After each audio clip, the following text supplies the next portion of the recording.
Hello there, it's Chris Coulson from the Beverley Beekeepers Asian Hornet Action Team, and in this short video I'd like you to look at the traps that we've got, and I'll also introduce you to a few facts about the Asian Hornet as we see it at the moment. Now, the Asian Hornet came into France in 2005 and spread at about 100 kilometres a year until it reached the Channel. It then came into Britain for the first time in 2016, that's mainland Britain. Of course, it appeared in the Channel Islands first. Beekeepers should become very aware of what the Asian Hornet looks like. You can download this from the internet. It's an identification sheet from NNSS, which is the Non-Native Species Secretariat, and they're the people who you should inform if you see it. The traps that I've got here deal with a part of the life cycle where the insect is flying. Now, the life cycle has two different phases to it. Early on in the year, which is about now, we have a queen coming out of hibernation and starting a new nest in a protected environment, like a shed or a porch or a hedge, somewhere where it's still and slightly warmer. It builds a small nest about the size of a grapefruit and then starts to rear brood. That goes on until the early part of the year, middle of the year. Then those hornets come out and start a bigger nest in places high up in trees usually. Now, these nests are quite big. They can be sort of 90 centimetres by 70 centimetres and contain a lot of hornets. Now, these nests are much more difficult to deal with. At ground level, when they're in sheds and things like that, they are more easily dealt with, and of course getting the nest at that stage short circuits the cycle a bit. So don't try and remove it yourself. Inform the NBU in York or the NNSS and they will spread the word and get it dealt with.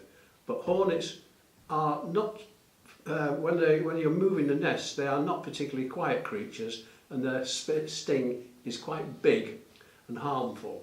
So, with that in mind, leave them alone. Now, in terms of trapping them, we can use two or three types of traps. We can use the professionally made trap, and there's a lot of these on the market now, ranging from about £2.60 up to £14. Alternatively, you can make your own trap, which is handy for associations once you know how to make them, but these are various types of this. This central one here is one that came out of the National Bee Unit at York 2 or 3 years ago, and is baited with sweet mixtures at the bottom, and the hornet senses these, flies in, goes down through a funnel and gets trapped. I'll explain how those work. However, towards the end of the year or in the summer onwards, the hornets are then feeding their young, and for that they need protein, and that's when they start attacking your bees. Early on in the year, they just need a carbohydrate supply, sweet material, sugars and stuff like this to keep them flying, but once they start rearing brood, they need protein. That's when they hawk along the front of your hive, taking bees, chewing their heads off, taking the thorax back to the nest and using the wing muscles as a source of protein. Recently, in the new February BBKA newsletter, there's a new French trap, or a simple French trap, which has been designed and seems to me very much more easy to make. I am sure it can be modified. I've talked to people about it, and there are modifications that can be used. So, in fact, this is the new French trap, and I will disassemble it, take it apart, so you can see the parts. Right, these are the components of what I really call the modified French trap, which was described in the BBK newsletter recently. We have on this side the bottom part of a pop bottle, Coca-Cola or whatever it is. We have the top of it, which has been cut off. We have the bottom of another bottle of a similar size. We have a tin can. This could really be anything, but this is soup or something like that. and that's a piece of a milk carton. Anything could be used. I think it's probably better that this is black. Now these things fit together, and they have holes drilled in them, or holes made in them, to let hornets in and bees out.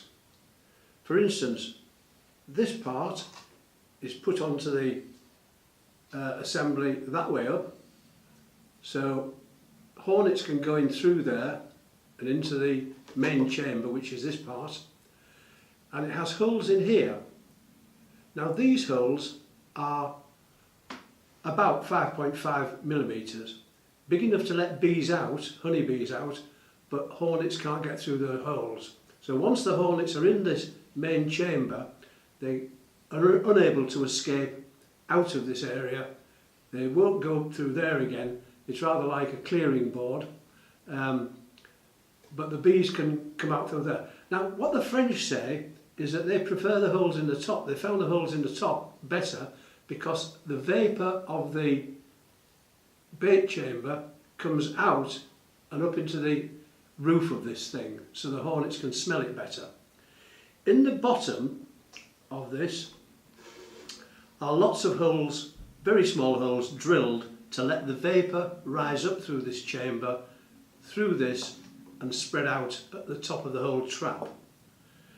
The bait itself, in this particular case, is in a can, a soup can, and you could use anything for this. You could use yoghurt pots or anything else. They recommend that this is painted, when the weather is a bit cooler, it's painted black, so it absorbs the heat and vaporises the bait slightly better. Now this tin can contains, early on in the season, really sugary things. The French like beer and apple juice and things like that. In the summer, when the hornets are hunting for protein, bits of fish can go in there because they seem to be able to sense the smell of the fish and associate it with protein. There's a piece of wire here which is used to hold bits of this thing together. In this particular case, it's just ordinary flat ribbon wire from the garden. So what we can do now is I'll assemble this. This is the chamber where the hornets are caught. In the bottom here, there's a lot of small holes drilled, and that sits on in this lower part, which contains the bait can, like that. So the bait can's in there with its bait. This is attached to the top, like that.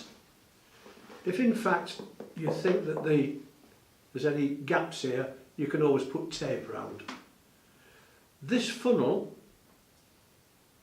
has the 5mm holes in, 5.5mm holes, which let the bees out. Now these holes are not easy to make. I've found that drilling them is not easy because the plastic gives. So using a hot end of a drill bit, you can melt these through.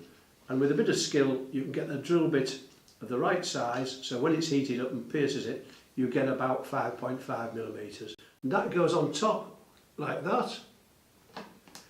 Now, there's two holes drilled in here which allow the wire to go through when I've got them lined. So the wire goes through there and is attached to the roof. Now this is just a piece of milk carton, and I'm sure this is not going to go in straight because of this, the nature of this wire. And here's the top of the part of the milk carton, and I'm just threading it into place to stop rainwater and such going into the top of the trap. So that's what we do there. This is then just twisted together over the top of the trap, which keeps this all in place, and that can be hung from wherever you like near your beehives. They say that one trap amongst about 5 beehives is a thing. So that's the trap, and that's how it can be hung up near your apiary. The hornets come in, or the bees and the hornets come in through there, they go down through the neck into this chamber. Very simple. So that's an Asian hornet trap as I've made it now. So if you could have a go at making these and perhaps interest your fellow beekeepers or members of your association, will be a bit further forward in capturing this animal, because if it gets loose in Britain, we will have a terrific job stopping it then, as they have done in France, where it's a completely rampant predator of bees. Okay, well, thanks for watching, and do try making some of these traps.